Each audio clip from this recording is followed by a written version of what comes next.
Everyone, welcome to smart teaching. आज हम class 9 का चैप्टर 9 का पार्ट 2 सबक पढ़ने जा रहे हैं। ये भी कबीरदास जी ने लिखा है। अगर आपने पार्ट 1 नहीं देखा है तो आप हमारे चैनल में जाकर देख सकते हैं।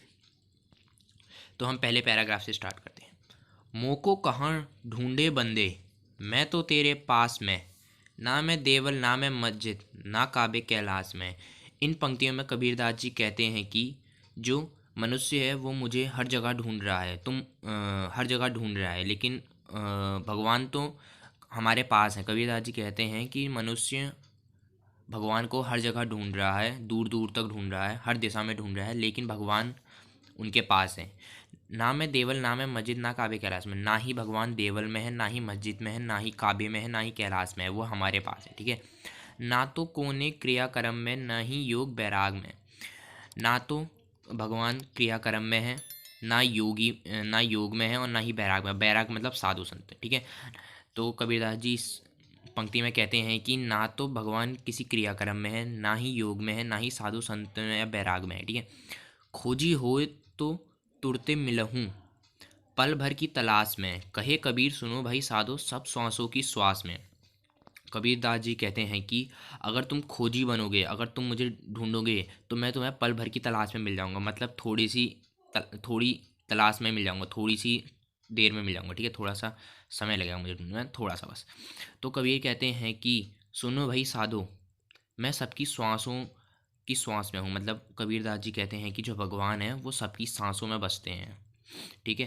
तो इस पूरे पैराग्राफ में कबीरदास जी बोल रहे हैं कि जो मनुष्य है वो भगवान को कहाँ कहाँ ढूंढता है, लेकिन भगवान उनके पास है। ना ही वो देवल में है, ना ही मस्जिद में है, ना ही काबे में, ना ही कैलाश में, ना ही क्रियाक्रम में है, और ना ही कोई साधु संत बन के पहाड़ में जब चले जाओगे परिवार छोड़कर, ना ही उसमें है। अगर तुम खोजी बनोगे तो प्रभु आपको तुरंत मिल जाएंगे। पल भर की तलाश लगेगी, बस थोड़ी सी तलाश करनी पड़ेगी। कबीर कहते हैं कि भगवान सबकी सांसों में बसते हैं। तो अब हम पैराग्राफ 2 में आते हैं।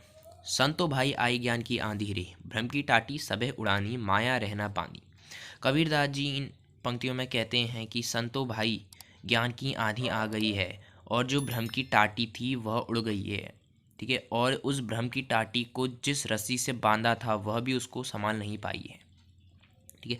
हित चित्त की दुई थूनी गिरानी, मोह बलिंडा टूटा, तृष्णा छानी परी घर ऊपरी, कुब्धि का भांडा फूटा।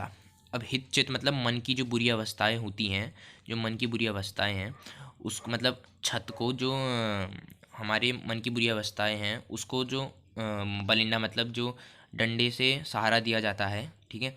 तो वह टूट गए हैं और जो छत है वह गिर गई है। ठीक है। तृष्णा छानी परी घर ऊपरी, कुब्धि का भांडा फूटा। ठीक है। और जो इच्छा रूपी छत थी हमारे ऊपर से वह उड़ गई है, और कुब्धि का भांडा फूट गया, मतलब बुरे लोगों का भांडा फूट गया है। ठीक है। जोग जुगती करी संतो बांधी, निर्छु छुए न पानी। अब यहाँ पर कहते हैं जो संत लोग होते हैं अगर वो अपनी छत को बांधते हैं तो उसमें से थोड़ा सा भी पानी नहीं गिरता है। संत लोग मतलब उसको अपनी रस्सी से नहीं बांधते, उसे योग युक्ति से जब बांधते हैं। ठीक है। कूड़ कपट का या का निकस्या, हरि के गति जब जानी। ठीक है। जो हमारे शरीर का कूड़ कपट, कूड़ा और कचरा होता है, पाप जो होते हैं, अगर हम भगवान की गति को जान जाते हैं तो वह सब हमारे शरीर से निकल जाता है। ठीक है। आंधी पीछे जो जल बूटा, प्रेम हरि जन भीना। आंधी के बाद जो मतलब जब भी तूफान आता है उसके बाद जो बरसात आती है उसमें जो कबीरदास जी कहते हैं कि आंधी के बाद जो बरसात आई है उसमें जो भगवान के प्रेमी है वह उसमें भीग गए हैं। ठीक है। प्रेम रूपी बरसात में भीग रहे हैं उनके भगवान के प्रेमी। ठीक है। कहे कबीर भान के प्रगटे, उदित भया तम खीना। कबीरदास जी कहते हैं कि जब सूरज का प्रकट होता है तो अंधेरा पूरा ख़त्म हो जाता है। ठीक है। मतलब यहाँ सूरज का मतलब अच्छाई, जब अच्छाई किसी मनुष्य में आती है तो बुराइयाँ उसके अंदर से ख़त्म हो जाती हैं। अंधेरा मतलब बुराइयाँ। ठीक है। भान मतलब सूरज है, उदित मतलब उदय, और तम मतलब अंधेरा, और खीना मतलब ख़त्म होना।